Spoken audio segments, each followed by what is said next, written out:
I know this is long, and I'm really sorry if the words are jumbled. I'm so lost. No one ever imagines that these things are going to happen in your life until they do.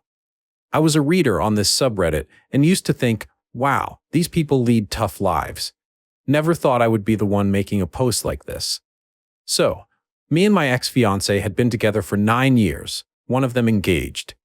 We chose to postpone marriage and had many problems in our relationship, all of which stemmed from me. I started feeling like it was getting stale and honestly losing interest. I started wondering if I had missed out on things because we got together at a young age and he was my first everything. I grew up very sheltered by helicopter parents, and as soon as I was free from their claws, I fell right into my boyfriend's arms. I had no free time at all. I loved this man. But slowly, the nature of that love changed. It slowly morphed into a friendship, and I went for weeks without feeling like we were in a romantic relationship. I brought it up to him multiple times, and we would plan date nights, do things to revive our love for each other, just to fall into the same pattern again after a short while. It was hard. These problems started when we moved in together, about 6 years into the relationship. We fought through it for 3 years, and in the last one he proposed. I think we both thought that the proposal would make things better, and for a couple months we were excited about it. But it just didn't work. I started thinking so much. I would stay up at night and just think about the whole thing, if this was what I really wanted for my life, and how I had lost myself in the process of building a life with him. After turning 30, it just started to hit me harder. I was struggling with many things, especially my identity and my life choices. I used to think that I didn't want to have kids because he always told me about how he doesn't like children and would never be a father. But during all this thinking, I figured that I do want to be a mother, and was just burying this desire inside me to cater to the wishes of my fiancé. It was complicated to continue. I was getting more and more frustrated, and when I started picturing all the things that I would do without him, it was clear that I had to make a decision.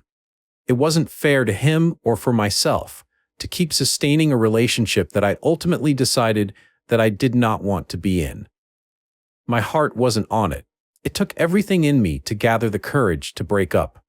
I was so used to this life, with this man, that even though I wanted change also seemed frightening. I had no idea where to go and what to do, but each day postponing and trying to act normal was torture. He noticed that I had been distancing myself, and probably thought that it was because of the same old issues, because he didn't even ask. I finally broke down, sat down with him, and said the words. I said I needed to end that relationship, and that I wasn't feeling it anymore. It was hard. We both cried, and although I tried my best to explain that it was all on my end and he didn't do anything to warrant that, it all sounded like he didn't believe me. I have no complaints about him. He is a fantastic person, and I feel terrible for losing feelings the way I did. He asked me to stay, professed his love. But I was adamant and it needed to be done. We parted ways. I left him with the apartment because it was his, and rented myself an Airbnb until I could figure out another place to live. Thankfully, we both have stable jobs that pay well, and those things weren't a big headache to sort out. We agreed that we wouldn't keep overwhelmingly in touch, but it was okay to message if we needed anything. It's weird to lose the company of a person that you've had for such a long time. He didn't talk to me after the fact, and that was a bit refreshing. I thought it would be good for both of us to just have space to think and heal. About 10 days later, he called me twice, between 3:30 to 4 a.m. I was asleep, since I had to be up early the next morning. I didn't hear the calls because my phone was silent. I woke up a couple hours later, saw that he had called, but didn't take notice because I had an important Zoom meeting and didn't want to get myself in the wrong headspace. A bit later, I decided to call back to see what he wanted. No answer. It felt weird, but I didn't put much thought into it and decided to move on with my day. I feel sick just thinking about it, because sometime in the afternoon his younger sister called me, and when I picked up, she was sobbing. He had tried to overdose. She and his mom found him at his apartment because he had also called them several times, at around the same time he called me. I went into some sort of shock. As soon as I hung up the phone, I threw up. It seemed like I was disconnecting from reality. For a couple hours, I couldn't do anything. I just sat on the floor. My memory of everything that day is blurry. It's been a week. He is on ICU. Apparently his internal organs took some real damage. I don't know much about how he is or what really happened because his family refuses to tell me. I have no idea if he is even awake at this point. His sister has messaged me some awful stuff, saying that everything that happened to her brother is my fault and being angry at me for breaking up for no reason because he was great to me. She texts me rants periodically, and I haven't had the heart to block her because it's understandable that she feels that way. I'll probably never get to be in touch with any of them again, and I used to get along well with his family. I don't know how to feel or how to cope with this. I have lost all motivation to do anything, and I seem to be dissociating sometimes because I spend hours just paralyzed and it feels like I'm out of touch with reality. I don't know if that's what it is. My sleep schedule is messed up. I spend over 24 hours awake and fall asleep at random times. When I wake up, it just feels like what happened isn't even real. It feels like I'm going to wake up at our old apartment and see him. Sometimes it takes me a couple minutes to recognize where I am. Oddly enough, I haven't been crying much because I just can't. I am apathetic. I don't feel like doing anything. My mother is still trying to help me in the search for a new place to rent, but I have ignored her messages or just replied with simple, okay, just to let her know I acknowledged it.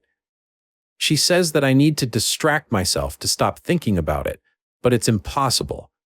It feels like my life is paused, and at the same time, the last couple days have felt like years.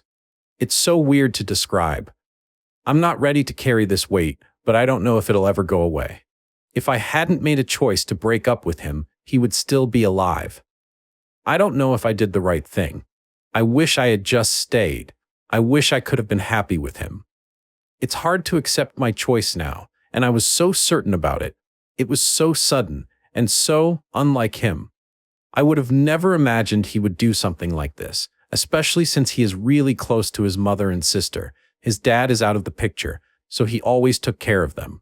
And I wouldn't think he would put them through this pain because of me. What even am I to him compared to the life he still had ahead? I can't get this through my head. I don't even know what to ask here. I'm not even sure what I'm doing writing here. I want to know if I can get out of this zombie state I'm in. I want to know how to handle his family because I have a feeling they're going to keep pestering me. I don't know if I should contact him ever again. If he leaves the hospital, would it be wrong for me to reach out? I feel so lost. I don't know how I'm going to rebuild my life over this incident. The guilt is just crushing, and I'm afraid that when I snap out of the apathy, it is going to hit me even harder. I'm afraid of what will happen next. Thank you for reading, whoever did. I know it's long, and I feel like after writing all of this, it's sort of an exercise to help me assimilate what happened and how I'm feeling. I lost track of time, and I'm losing myself even more than I was before. I think writing about it is the closest I'll get to being grounded right now. Top comment, somebody said, "None of this is your fault. Please know that. People break up every single day. Only a tiny few of those may do what your ex did. He is not to blame because his emotions got the better of him, and it is not your fault because you never knew that he would react this way. It's natural to feel guilt, and it's also natural for his sister to feel angry and to project this onto you because she has nobody else she can vent her anger to. You mentioned that you wonder if you should contact him if he pulls through. Personally, I wouldn't, because that could reopen the emotional wounds for both of you. It's up to you whether you block his sister or can you mute her for the moment so you can find out what happens if she later reaches out. Either way, I would advise you go and see a therapist as soon as you can to help you work through the guilt you are feeling and also the apathy. It's still very fresh for everyone involved, but eventually life has to continue and you need to be able to take those steps one at a time to move on and heal. You all do. Big internet hugs and believe that you can work through this. Please talk to your mom and explain how this is affecting you. She would be horrified to know what you are going through. The emotions you are feeling and potentially holding back need to come out, and they will come out. You need to have your best support network around you when they do. Good luck. Original poster replied, "Thank you a lot for your comment. Getting support means a lot to me, since I have few people to reach out to, and most of them are just as shocked as I am. My mother has tried to talk to me and calm me down, but she has no idea of the impact. I'll try reaching out to a therapist as soon as possible, as advised by you and lots of others in this thread." I know you never said this, but just to reply to the comments that came after yours, my ex never told me that he was going to end himself. He never used this against me or used it to make me stay. Self-end was never mentioned before, and it was a huge shock to find out that he would do such a thing. I don't know if he was depressed or had other mental health issues underlying.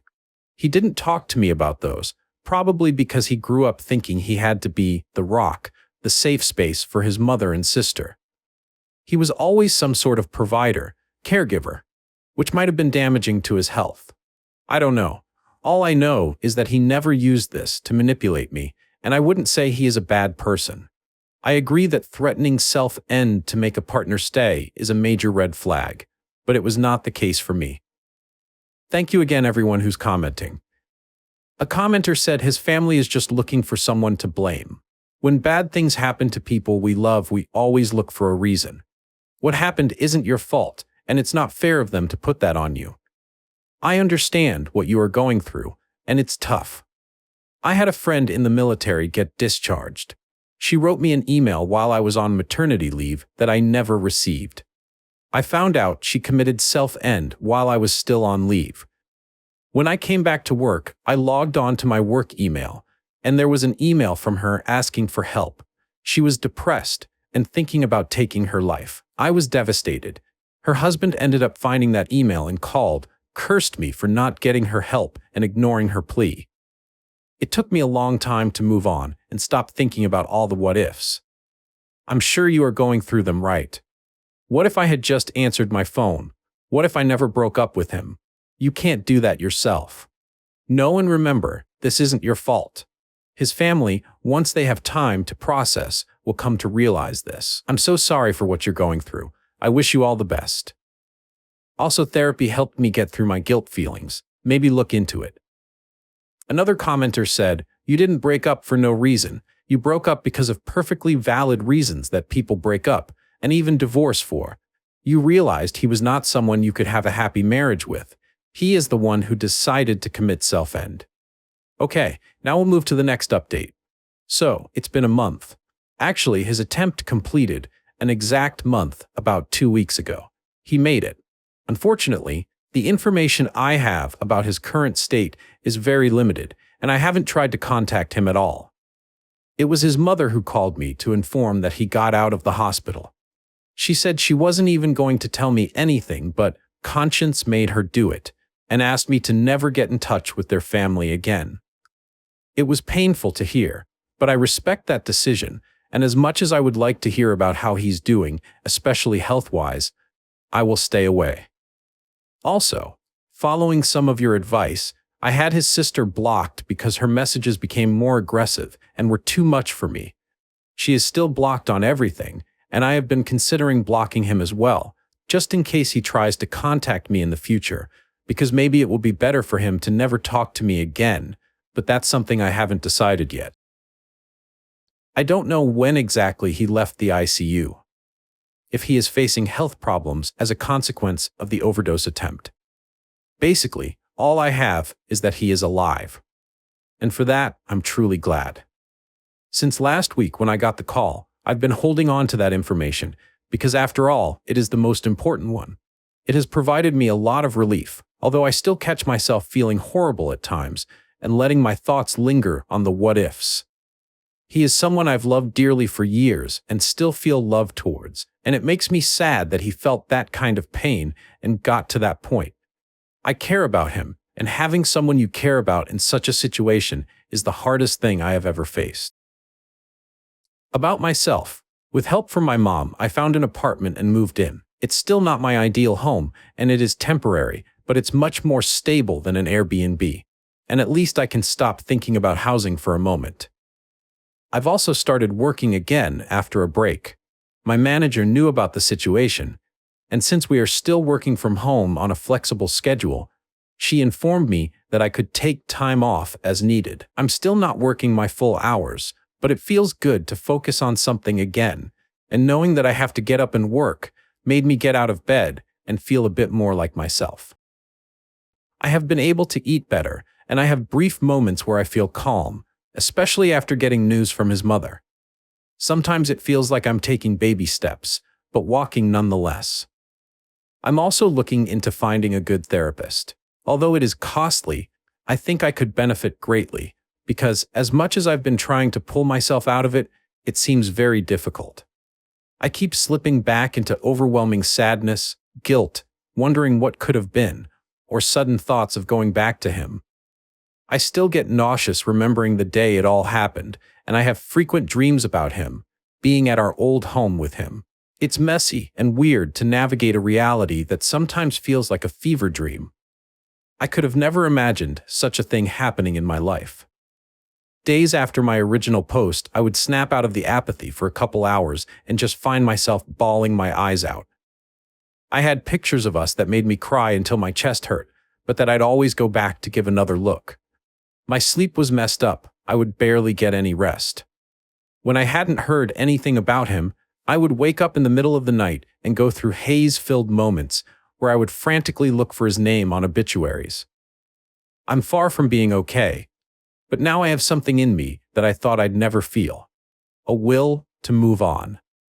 I want to get through this, and I sincerely hope he can recover as well. Following the natural course of things, we should both have more than half our lives ahead of us, I hope, and I wish him nothing but strength and that he is able to heal and live a good life.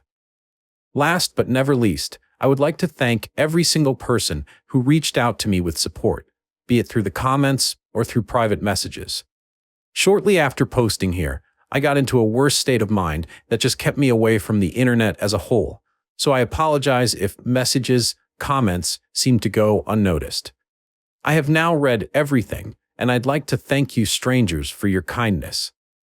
It might seem like empty words on a forum post, but writing that post and reading through the words of people who have been in this situation, both in my shoes and his, really helped me put things through a different perspective and understand the nuances of such a complex situation.